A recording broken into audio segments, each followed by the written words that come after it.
I remember the exact morning it started. It was quiet, the kind of quiet you only get when you live just far enough away from everything. No traffic, no noise, just the sound of wind moving through the trees and the faint trickle of water from the creek behind my house. That creek, it split my land right down the middle, and the only way across it was the bridge. It wasn't anything fancy. We need to finalize the preparations by tomorrow. I understand the implications, but we have to proceed as planned. I'll take responsibility. Just a solid wooden bridge, old, sturdy, built years before I ever bought the property. The kind of thing you don't think twice about. It had probably been there longer than most of the houses in Pine Creek Estates. And for me, it wasn't just a structure. It was access.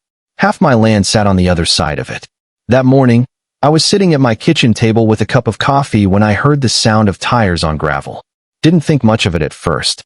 Out there, people passed by sometimes. Delivery trucks, utility workers, nothing unusual. But then I heard something else. A sharp knock at the door. I opened it to find a man standing there in a pressed shirt, holding a clipboard. Didn't take long to figure out who he worked for. "Morning," he said, in that polite but practiced tone. "You Daniel Carter?" "Yeah," I replied. He handed me an envelope. "You've been issued a compliance notice by the HOA." I almost laughed. Almost.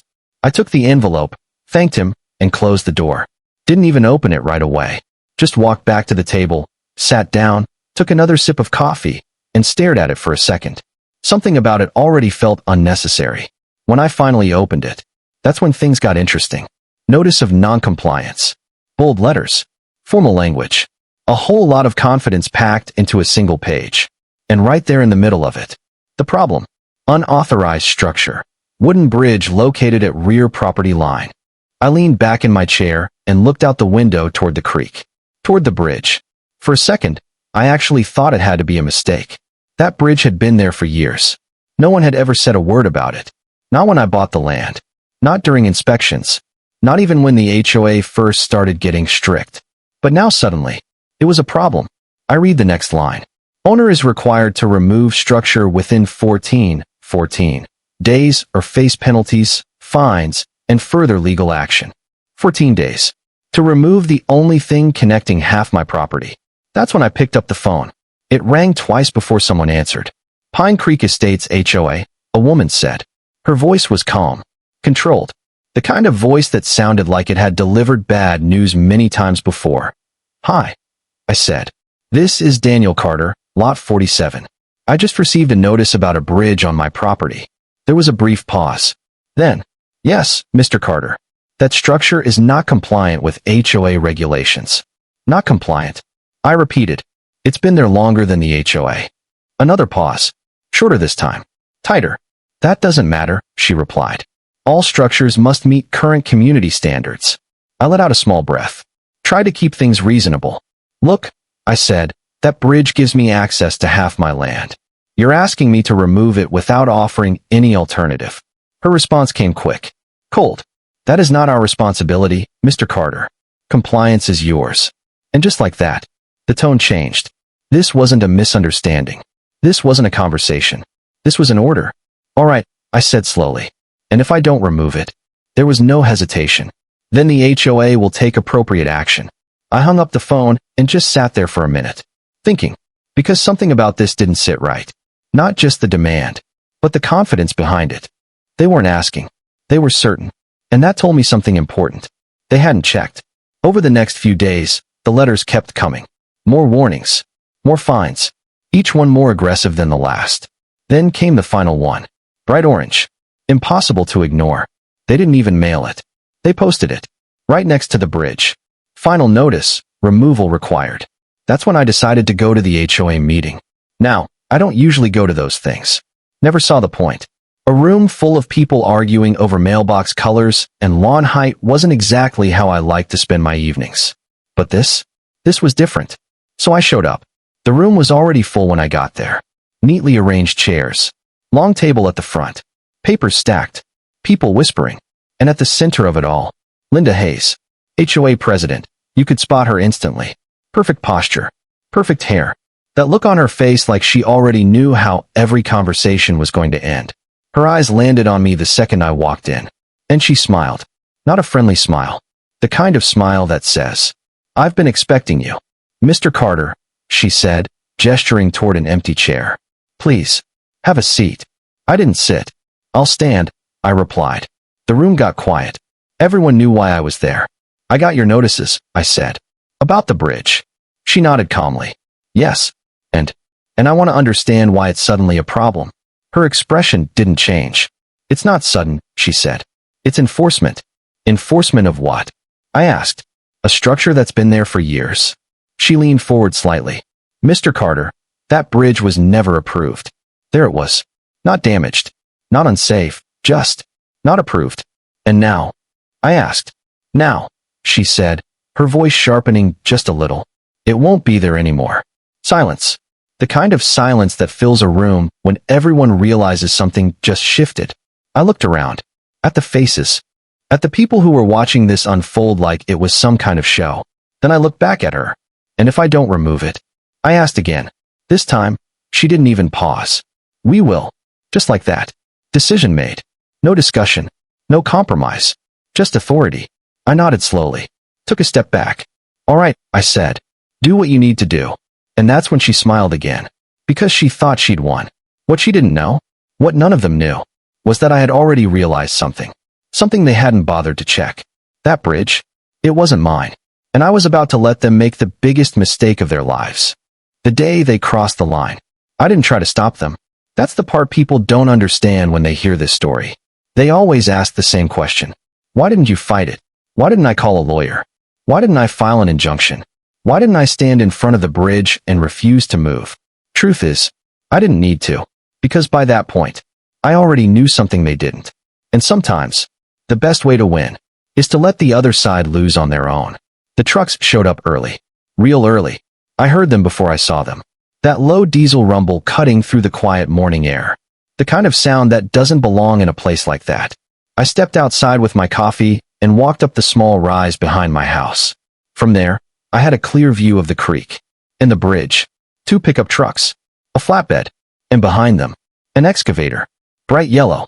Fresh paint. Hydraulic arm already flexing like it was eager to get to work. 5 guys stepped out. Hard hats. Work boots. Clipboards. They looked around for a second. Then one of them spotted me. "You the owner?" he called out. I paused. Just for a second. Then I shook my head. "No," I said calmly. "Go ahead." He hesitated. Just a little. Like something about that answer didn't sit right. But then he looked back at the others. Shrugged. And got to work. And just like that, it started. The first hit was loud. The excavator's bucket slammed into the side of the bridge, splintering wood instantly. A sharp crack echoed through the trees. Birds scattered. Water below rippled from falling debris. I stood there, watching. Not angry. Not panicked. Just waiting. Piece by piece, the bridge came apart. Planks ripped loose. Support beams cracked. Bolts snapped and fell into the creek. Years of weathered wood. Gone in a matter of hours. By mid-morning, half of it was already down. By noon, there was nothing left but broken fragments and muddy water. And right on schedule, she showed up. Black SUV. Clean. Shiny. Completely out of place next to the dirt and debris. Linda Hayes stepped out like she was arriving at a ceremony. Sunglasses on. Arms crossed. That same controlled expression. She walked up slowly, looking at what used to be the bridge. Then nodded. "Well," she said, "that's much better." I didn't say anything. She turned toward me. "I hope this clears things up, Mr. Carter," she added. "The HOA takes compliance very seriously." I took a sip of my coffee. "Yeah," I said quietly. "I can see that." There was a pause. Then I looked back at the empty space where the bridge used to be. "You might want to double-check what you just did." That caught her off guard. "Excuse me," she said. But I didn't explain that. I just turned and walked away. Because at that point, the damage was already done.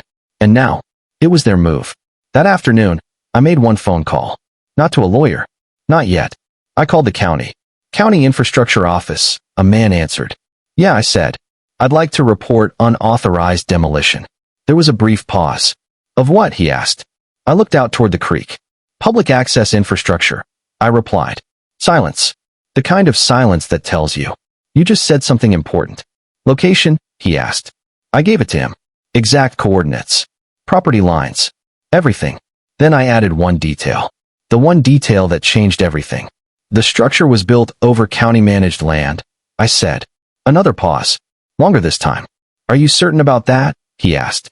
I didn't hesitate. Very. Because I had checked. Weeks ago. See, when that first notice came in, something didn't feel right. So I pulled the records. Property lines. County maps. Old permits. And that's when I found it. The creek wasn't mine. It wasn't HOA land either. It was protected. County controlled. And that bridge? It wasn't just some random structure. It was a recognized access point. Filed. Documented. Approved. Just not by the HOA. Which meant one thing. They had no authority over it. None. And now, they had destroyed it. By the next morning, things started moving. Fast. A white county truck pulled up near the site. Then another. Inspectors stepped out. Cameras in hand. Measuring tools. Serious expressions. They walked the area carefully. Taking photos. Marking positions. Recording everything. I stayed back. Watched from a distance. Didn't say a word. Because I didn't need to. The evidence was right in front of them. By noon, phone started ringing. And somewhere inside Pine Creek Estates, Linda got the call. I didn't hear that conversation, but I saw her reaction later that day. She came speeding down the road. No sunglasses this time. No calm walk. She stepped out of her SUV fast. Too fast. What did you do? She demanded. I looked at her. Calm. Nothing, I said. You handled everything yourself. Her jaw tightened. The county says that land isn't part of the HOA. That's right. And the bridge wasn't mine to remove. Silence. Real silence. Not the kind from before. This was different. This was the moment everything shifted. For the first time, Linda didn't have control. You should have told us, she said, her voice lower now. I shrugged slightly. You didn't ask. Her phone rang. She looked at the screen. And whatever she saw, it drained the color from her face. Because this time, it wasn't a warning. It was something much worse. It was official. And it was just the beginning. The official notice didn't come right away. And that was the worst part. Because for a few days, everything felt quiet. Too quiet. The bridge was gone. Just like that. Years of history, wiped out in a single morning. But after the machines left, after the dust settled, after the creek returned to its normal, quiet flow, there was this strange pause.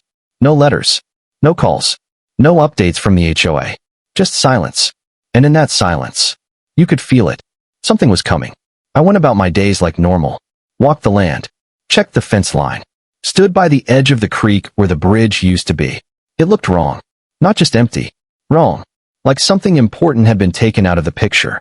But I didn't react. Didn't rush. Didn't panic. Because I knew that silence wasn't peace. It was pressure building. And pressure always finds a way out. 3 days later, it did. The envelope arrived mid-morning. County seals stamped across the front. Heavy paper. Official. The kind of envelope that doesn't just deliver information. It delivers consequences. I picked it up slowly. Turned it over in my hands. Didn't open it right away. Because I already knew what was inside. Still, I took my time.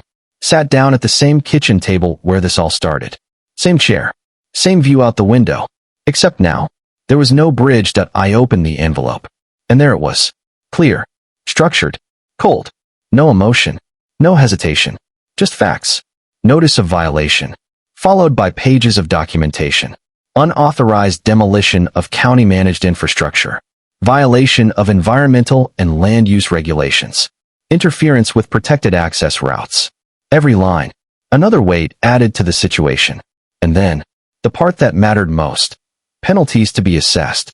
Legal action pending. I leaned back in my chair. Let the paper rest in my hands. And for the first time since this all began, I allowed myself a small smile.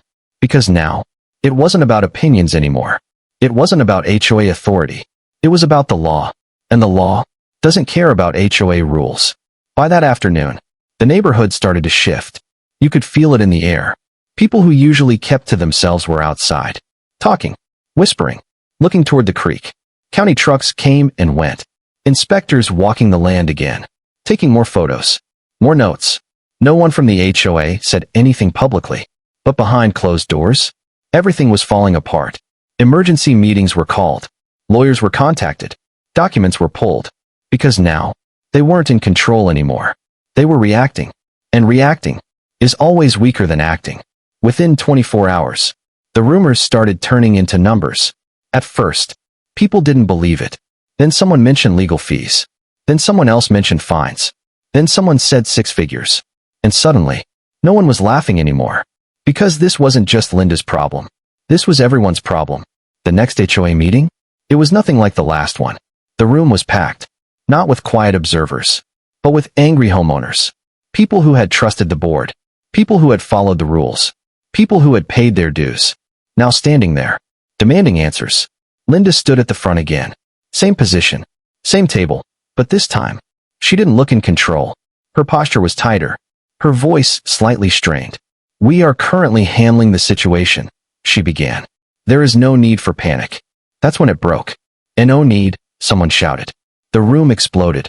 "You destroyed county property. You didn't even check the land. Now we have to pay for it." Voices overlapped.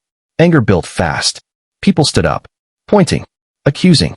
And for the first time, Linda didn't have a response ready. Stronger, cleaner, official, recognized by the county, protected by law, untouchable. The first time I walked across it again, I stopped halfway, looked down at the water, then back toward Pine Creek Estates. It looked the same, but it wasn't, because now, everyone knew.